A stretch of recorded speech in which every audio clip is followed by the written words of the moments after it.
दौले शाह कौन है और उनके चूहों की हकीकत क्या है? एक बात मशहूर है कि यहाँ पर इस मज़ार पर बेऔलाद जोड़े आते हैं और अपनी औलाद के लिए दुआ मांगते हैं। उनकी औलाद पहला बेटा हो या बेटी हो, इस मज़ार पर चढ़ा दिए जाते हैं। इस मज़ार की इंतज़ामिया इन बच्चों के सरों पर लोहे के टोप बना देती है, जिससे उनके सरों की ग्रोथ रुक जाती है। 15 से 20 साल बाद ये लोहे के टोप उतार दिए जाते हैं और इन बच्चों के सर छोटे छोटे रह जाते हैं।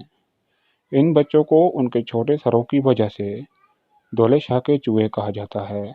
आप भी सोच रहे होंगे कि इतनी लॉ इन्फोर्समेंट की वजह से, चाइल्ड प्रोटेक्शन लॉ होने के बावजूद ये जगह कहाँ पर वाक़या है और ये लोग कहाँ हैं जो इतना बड़ा जुल्म करते हैं और इनको लॉ इन्फोर्समेंट अदारे क्यों नहीं रोक रहे?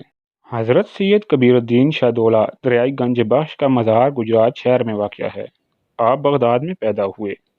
एक रवायत के मुताबिक किसी बदकमाश ने आपके माँ बाप के मर जाने के बाद आपको एक हिंदू के पास बेच दिया।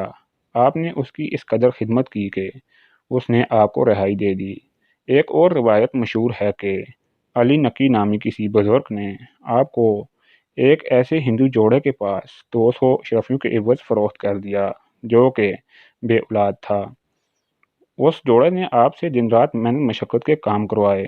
खुदा ने बचपन ही से आपकी ज़बान में ये तासीर रखी थी। आप जो भी दुआ फरमाते थे कबूल हो जाती थी। सरकार की ज़बान का ये कमाल जब हिंदू जोड़े ने देखा, उन्होंने ना सिर्फ आपसे माफ़ी मांगी बल्कि आपको आज़ाद कर दिया। फिर आप सियालकोट तशरीफ़ लाए और यहाँ पर सैयद सरमुर्द शाह सियालकोटी की बैत की।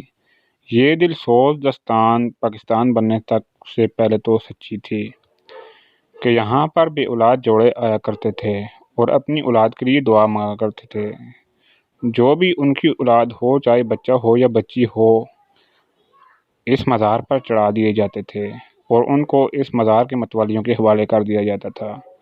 और ये भी हकीकत है कि उन बच्चों के सरों पर लोहे के टोप बना दिए जाते थे, मगर ये काम बहुत छोटे पैमाने पर हुआ करता था। 712 ईस्वी में जब इस बात की शिकायत अंग्रेज सरकार को हुई तो उन्होंने दौला शाह के जुए बनाने वालों के खिलाफ ग्रैंड ऑपरेशन किया और उनको सख्त से सख्त सजाएं दी गई। फिर ये काम छुप छुप कर किया जाने लगा, जिसके शवाहिद हसन मंटू के अफसाना दौला शाह का जुआ से मिलते हैं, जिसमें एक बाई सलीमा ने इस मज़ार पर आकर दुआ की थी और उसका पहला बेटा हुआ था, जिसने न चाहते हुए भी उसको इस दरबार पर मतवालियों के हवाले किया था।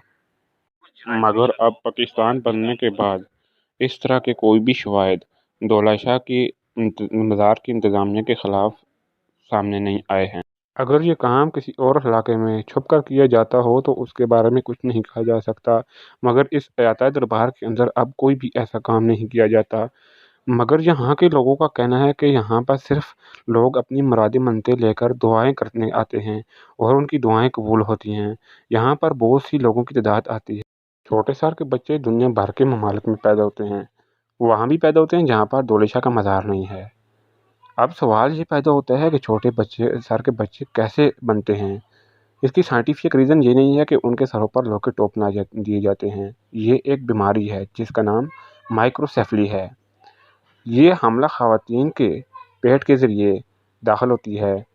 जब हमला ख़वातीन के पेट में ज़िका वायरस बन जाता है तो बच्चे की ग्रोथ रुक जाती है। ये एक ख़ास किस्म के मच्छर के काटने की वजह से पैदा होती है। बच्चे की ग्रोथ होने की वजह से बच्चा माजूर पैदा होता है। जब ऐसे छोटे सर वाले बच्चे पैदा होते हैं तो लोग उन्हें कमज़ोर अकीदा वाले लोग उन्हें ख़ास मुकर्रब समझकर उनसे दुआएं कराते हैं। अगर इन बच्चों की दुआएं इतनी कबूल होती तो वो अपने लिए दुआ क्यों ना करते।